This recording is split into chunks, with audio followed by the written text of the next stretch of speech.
Bonjour, bonsoir. Selon l'endroit d'où vous me suivez, je m'appelle Bill Mokelwa. Certains parmi vous me connaissent, d'autres ne peut-être pas. En fait, je suis congolais, originaire de la République démocratique du Congo. Avant de continuer, je serai en train de bouger de temps en temps durant la réalisation de cette vidéo. Tout simplement parce que l'endroit où je me trouve, si je ne bouge pas, la lumière va s'éteindre. Bon, en fait, je pense que certains parmi vous comprennent, et d'autres pas. Mais c'est pas ça l'essentiel. L'essentiel ou l'important, c'est ce que je m'apprête à dire, du moins pour ceux et celles que ça va intéresser. Voilà, donc j'ai décidé de faire cette vidéo parce que je pense que la République démocratique du Congo traverse une période charnière de son histoire. Et voilà, ce que je disais tout à l'heure. Si je ne bouge pas, vous avez vu, au moins vous comprenez ce que je disais tout à l'heure. Donc je serai obligé de bouger tout le temps pour ne pas que la lumière s'éteigne dans la salle. Voilà, je disais que la République démocratique du Congo traverse actuellement une période charnière de son histoire. Euh, et je pense que quand on est un bon citoyen, on ne doit pas, comment dire, on ne doit pas garder le silence lorsqu'il se passe des choses qui, à mon avis, peuvent un jour faire en sorte que ces pays soient, comment dire, soient balkanisés comme certains le disent. Voilà, donc, et pour permettre ou pour faire en sorte que ces pays soient unis, je pense que des gens comme moi, je ne suis pas le seul. Heureusement, je ne suis pas le seul d'ailleurs. Ouais. On n'est pas nombreux, mais je suis ravi de voir que je ne suis pas le seul. Ici et là, il y a des gens qui disent la même chose que ce que j'ai dit. Donc, je ne suis pas fou. Et eux aussi, ils ne sont pas fous. Parce qu'il y en a qui pensent que peut-être on est fou ou on est corrompu ou on toucherait des millions de dollars, je ne sais pas de la part de qui, pour dire ce que nous disons. Ce que j'ai dit, parce que je dois parler à mon propre nom, je le dis par conviction, uniquement par conviction, et parce que je les crois au fond de moi. Et je pense que nous avons besoin, comment dire, de faire les choses que, que je vais, dont je parle souvent dans les Space X que j'organise sur Twitter et certaines dont je vais parler aujourd'hui. Vous voyez, j'ai pris des notes parce que c'est tellement important que je ne vais rien oublier. Parfois, quand on réalise des vidéos, il arrive, il arrive que après un certain moment, on se rappelle, ah oui, j'aurais dû telle chose, j'ai oublié. Donc du coup, j'ai pris les notes euh, et, et je pense que la vidéo va risquer d'être longue, mais je vais essayer d'être bref dans la mesure du possible. Vous savez, ceux qui sont intéressés par le sujet, souvent on peut participer à des conférences qui peuvent durer des heures, hein, 2 heures, 3 heures et parfois toute une journée. J'ai plusieurs fois participé à des conférences qui ont duré même une semaine, de, de 8h à 17h et parfois jusqu'à 18h. Bien sûr, souvent ce sont des colloques. Et donc, du coup, c'est là dont le sujet intéresse. Je sais qu'ils suivront ou elles suivront la vidéo jusqu'à la fin. Et bien entendu, selon les réseaux sociaux où je vais poster les vidéos, je vais les faire comment dire, de manière séquentielle pour permettre au plus grand nombre d'écouter ce que j'avais à dire. Donc, en fait, euh, il s'est tenu à Kinshasa une conférence. Il s'est tenu tout récemment à Kinshasa une conférence en fait, cette conférence, c'était une conférence de presse qui a été organisée par les collectifs d'avocats chargés de la défense des droits des Banyamulenge, des Tutsis congolais du Nord Kivu et des Hema des Lituri. c'est à la suite de cette conférence que j'ai décidé en fait, de faire cette vidéo parce que je pense que c'est important, c'est très indispensable que le message qui ont été, comment dire, discutés, qui ont été véhiculés, qui ont été partagés le jour de cette conférence soit relayé par d'autres personnalités comme moi par exemple. Bon, en fait, bon, moi je ne suis pas une personnalité, ce n'est peut-être pas le mot que j'aurais dû utiliser. Des personnes humblement, des personnes humbles comme moi, voilà. Donc du coup, c'est pour ça que j'ai décidé de faire cette vidéo. Euh, et ceci parce que, comme je le disais tantôt, la RDC traverse une période charnière de son histoire. Et si on ne fait rien, ce pays risque d'être divisé un jour. Ok. Voilà, vous allez le comprendre avec les sujets que je vais aborder. Moi particuliellement, pendant cette conférence, j'ai été touché par les témoignages de cette dame Emma de l'Itourie. Ceux qui ont suivi les vidéos que j'ai postées sur mon compte Twitter, ils ont vu de quoi il s'agit, donc je ne vais pas y revenir. Et les plus curieux peuvent toujours revenir sur mon compte Twitter et suivre ce qu'elle a dit parce que je ne vais pas y revenir. Mais par contre, ça m'a beaucoup affecté. J'ai été ému, j'ai été touché, non pas parce que c'est quelque chose que je venais d'apprendre.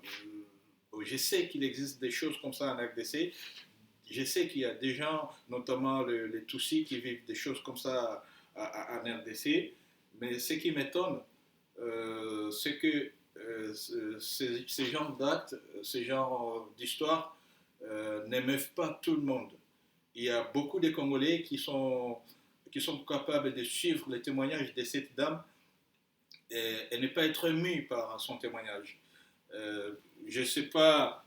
En fait, nous avons chacun des natures différentes. Je ne vais pas expliquer cela, je ne vais pas parler à leur nom. Mais moi, personnellement, ça m'a touché. Des témoignages comme ça me touchent et m'affectent. Et c'est pourquoi j'ai décidé de faire cette vidéo dont le but ou l'objectif est pédagogique. Et l'autre objectif de cette vidéo, c'est de contribuer à la construction de la paix dans notre pays et de la cohésion nationale. Je pense qu'il faut que nous ayons l'habitude de lancer les messages comme celui que je m'apprête à partager avec vous pour préserver l'unité de ce pays. Sinon, un jour, ce pays risquera d'être divisé.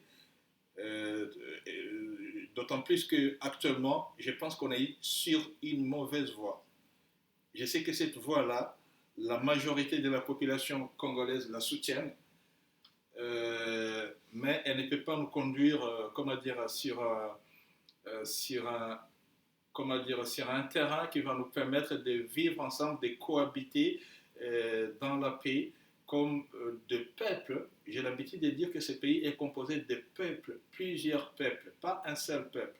C'est vrai que du point de vue politique, on va dire qu'on est congolais, le peuple congolais au singulier, mais en réalité, ce peuple-là est composé à son sein de plusieurs peuples ayant des origines, des langues différentes et une culture différente les uns des autres. Et donc, du coup, c'est important que les gens les sachent parce qu'il y a certaines personnes qui ont tendance à penser que pour que nous soyons citoyens d'un même pays, nous devons tous se ressembler physiquement ou parler une même langue, manger la même nourriture, avoir le même comportement, avoir la même mentalité. Ce qui n'est pas le cas.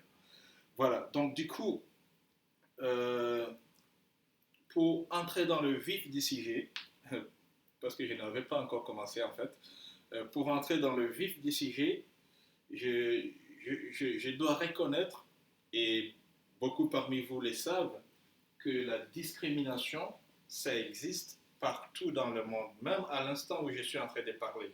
Tout simplement parce que ce monde n'est pas un paradis. Ok. Euh, dans certains pays en Europe, par exemple, il existe ce qu'on appelle la discrimination à l'embauche. Si vous êtes, si vous êtes noir ou arabe, Si vous avez des noms, par exemple, comme Mohamed ou Abdul, et d'autres noms, je ne sais pas, Kalala, par exemple, et que vous cherchez un emploi, vous arrivez dans une entreprise où il n'y a pas une entreprise qui est dominée par des personnes qui ne sont pas vraiment originaires de votre coin, de votre pays d'origine ou votre région d'origine, vous pouvez faire face à ce qu'on appelle la discrimination à l'embauche.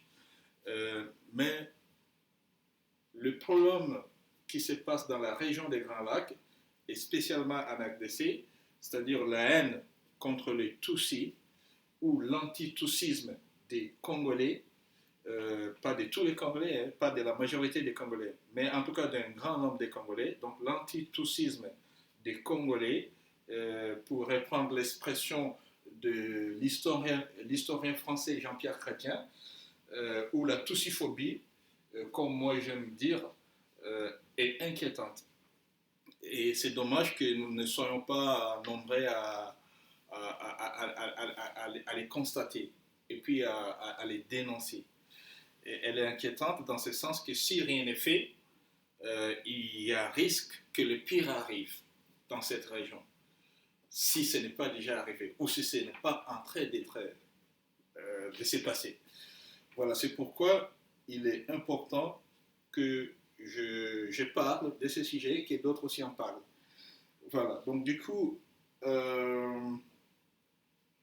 cette haine, moi je la compare à l'antisémitisme. Et vous allez voir pourquoi quand je vais entrer dans les détails.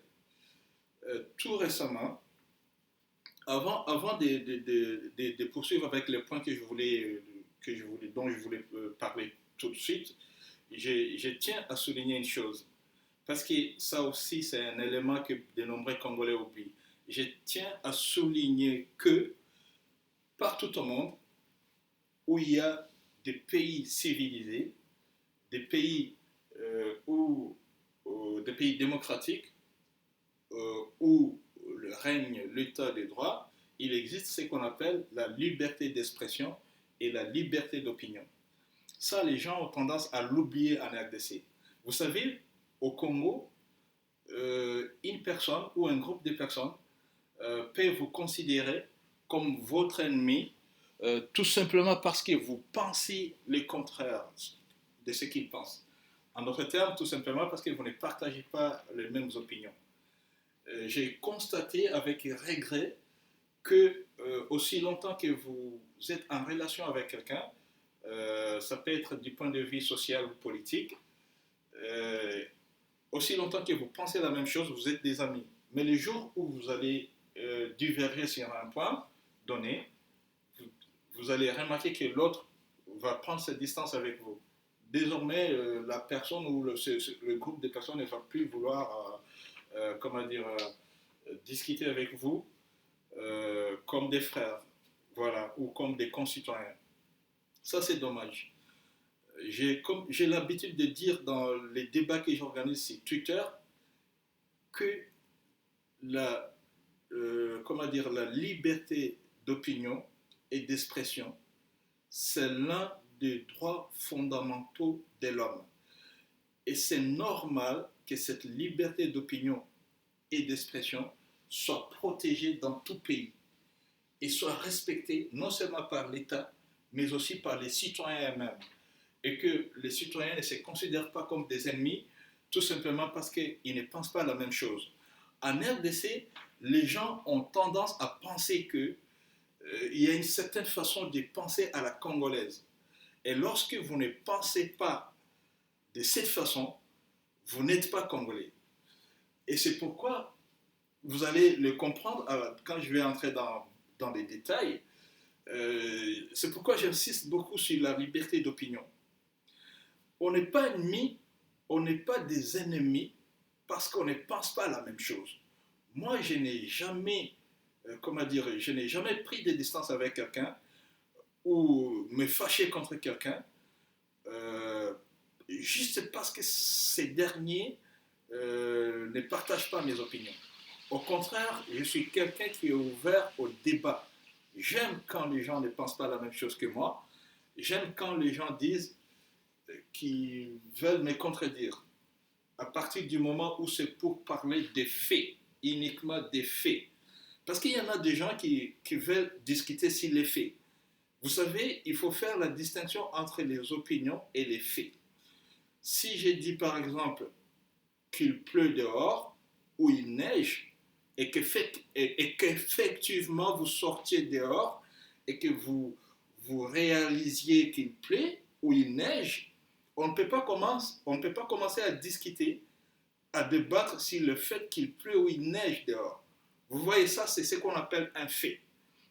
Mais par contre, si je dis je pense que ça introduit souvent une opinion. Donc si je donne une opinion, ça peut être moi, ça peut être vous. Et souvent, quand on donne une opinion, on dit c'est mon avis, c'est ce que je pense. Là, ce n'est pas un fait. Là, chacun peut avoir son avis et son opinion. Mais le problème, c'est qu'en RDC, les gens, non seulement ils veulent débattre sur les faits, mais aussi, ils ne veulent pas les accepter. Même quand tu leur montres, tu leur démontres par A plus B que tel événement s'est passé de cette façon, ils ne veulent pas l'accepter, ils ne veulent pas l'admettre. Et pourtant, c'est un fait. Comme on dit en droit, contre les faits, on ne discute pas. La seule chose qu'on peut faire lorsqu'il s'agit de faits, c'est de le vérifier. Si vous doutez que quelque chose se soit passé, eh bien, vous avez le droit de douter, mais la seule chose que vous pouvez faire, c'est de vérifier si ces faits s'est passé tel que la personne comment dire, la personne euh, qui, qui soutient que ça s'est passé tel que ça s'est passé, c'est passé effectivement comme ça. Vous avez le droit de le vérifier.